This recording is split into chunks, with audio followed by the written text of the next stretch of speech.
और वहां रविदास जयंती में शामिल हुआ उत्तर प्रदेश में। तो लगातार 27 साल से शामिल हो रहा हूं, लेकिन हम करते क्या है, पूरी जयंती हो गई और इस कान से सुनते हैं और उस कान से निकाल देते हैं। मेरा आप लोगों से यह अनुरोध है कि हम संत रविदास जी के बताए हुए मार्ग पर चलें, तो निश्चित रूप से मानिए कि आने वाले समय में हमारा नौजवान, हमारी बहनें, हमारी बालिकाएं, हमारे बच्चे वो निरंतर आगे बढ़ेंगे। इसके साथ साथ इस देश का किसान, इस देश का मजदूर, हम लगातार मिलकर के अगर काम करेंगे तो हम सबको आगे बढ़ा पाएंगे। क्योंकि संत रविदास जी कहते थे, ऐसा राज चाहूं जहां सबन को मिले अन्न, सभी को मिले। वो ये नहीं कहते थे कि इसको मिले न इसको नहीं मिले, उन्होंने कहा सबन को मिले अन्न, ऊंच नीच सम बसे तो रविदास रहे प्रसन्न। मतलब सारे लोग, मानव जाति के लोग एक साथ इकट्ठे होकर के, सारे धर्म, हिंदू, मुस्लिम, सिख, ईसाई, सभी जातियां, सभी धर्मों के लोग एकत्रित होकर के हम इस देश के लिए काम करें, तो निश्चित रूप से मानिए कि संत रविदास जयंती मनाना सार्थक होगा। जब हम अगले साल संत रविदास जयंती मनाने एकत्रित हो, तो हमारे जीवन में अमूलचूल परिवर्तन होना चाहिए। क्योंकि रविदास जी का आशीर्वाद के बारे में आप लगातार सोशल मीडिया और उस पर देख रहे होंगे, कथाओं कहानियों में सुना होगा कि संत श्री का आशीर्वाद मिल जाता है तो निश्चित रूप से उसके जीवन में परिवर्तन होता है।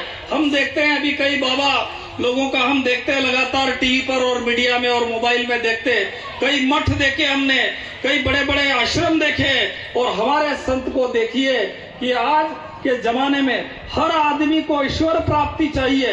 हर आदमी चाहता है कि मैं भक्ति भाव करके मोक्ष प्राप्त कर लूं। हर व्यक्ति मोक्ष की कामना में है। कई भारत में ऋषि मुनि हुए, कई ऋषियों का जीवन खप गया। कई लोग तो जो है वो भभूति लगा करके वन कंदराओं में बैठे रहे, कई लोग गुफाओं में बैठे रहे।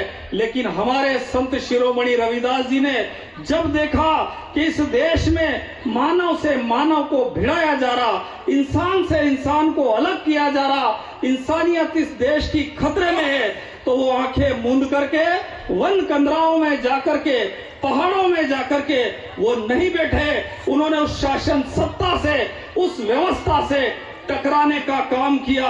वो संत शिरोमणि रविदास जी है। उन्होंने लड़ाई लड़ी, उन्होंने संघर्ष किया। अभी भेरूलाल जी बता रहे थे कि वहां से उत्तर प्रदेश से चले, उस समय घोड़े गाड़ियां नहीं थी, ना कार थी, ना मोटरसाइकिल थी, पैदल पैदल वहां से चल करके आए और चित्तौड़ तक आए। आज भी आकर जाकर देखें आप तो चित्तौड़ के महल में वहां जो किला है उस पे संत शिरोमणि रविदास जी की समाधि है। चित्तौड़ की जो महारानी, उस समय जो राजा महाराजाओं का राज था और राजा महाराजाओं के बड़े ठाठ हुआ करते थे, चित्तौड़ की महारानी उनकी शिष्या थी। ये अपने आप में एक बड़ी बात है। मेरी आपसे प्रार्थना है कि आज हमारा हाथ पकड़ करके आगे ले जाने के लिए रविदास जी नहीं है, आज हमारा हाथ पकड़ के आगे ले जाने के लिए बाबा साहब अम्बेडकर नहीं है, आज हमारे बीच में कोई ऐसा व्यक्ति नहीं है जो हमको आगे ले जाएगा। आज आपको खुद को, अपने आप को रविदास जी मानकर, अपने आप को बाबा साहब अम्बेडकर मानकर समता, समानता, भाईचारे के साथ साथ हम लोगों को ये करना होगा कि हमारे लोग आगे बढ़े। और हमारे लोगों से मतलब ये नहीं कि हम एक ही समाज के लोग बढ़े, हम सारी समाजों को लेकर, सारी बिरादियों को लेकर, सारी जातियों को लेकर, सारे धर्मों को लेकर आगे बढ़ेंगे तो निश्चित रूप से मानिए कि आने वाले समय में जहां भी हमारे रविदास समाज का, जहां भी हमारे मेघवाल सूर्यवंशी समाज का व्यक्ति दिखेगा, उसको देख करके लोग सैल्यूट करेंगे। तो निश्चित रूप से मानिए कि आप पूरी ताकत के साथ इस काम के लिए लग जाइए और इस देश के विकास के लिए लग जाइए। और जो पढ़ाई है, क्योंकि हमारे बीच में एक बहुत बड़ी जो समस्या है वो है गरीबी की। हमारी स्थिति यह है कि हम पढ़ाना चाहते हैं, लेकिन धीरे धीरे सरकारों ने जो सरकारी स्कूल थे वो ध्वस्त कर दिए। धीरे धीरे जितनी सरकारी व्यवस्थाएं थी वो ध्वस्त हो गई। धीरे धीरे जितने सरकारी अस्पताल थे वो अस्पताल ध्वस्त हो गए। प्राइवेटीकरण लगातार चल रहा है। एक एक बच्चे की फीस 10,000, 15,000, 50,000 रुपए हो गई है। ऐसी कठिन परिस्थिति में आप सब लोगों को मिलकर के इस बात के लिए तय करना पड़ेगा कि हमारी बालिका आगे बढ़े।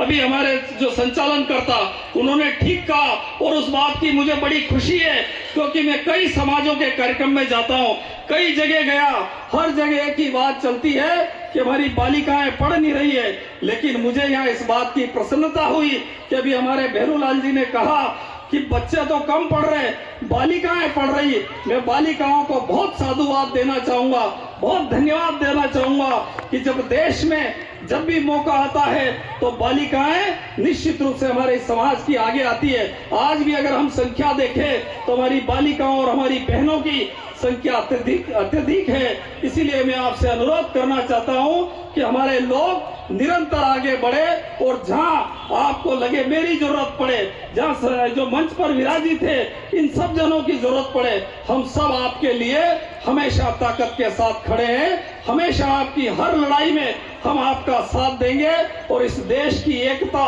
इस देश की अखंडता, उसके लिए हम सब लोगों को मिलकर काम करना है। धन्यवाद। जय हिंद, जय भारत, जय रविदास जी महाराज। भाई साहब के उद्बोधन बहुत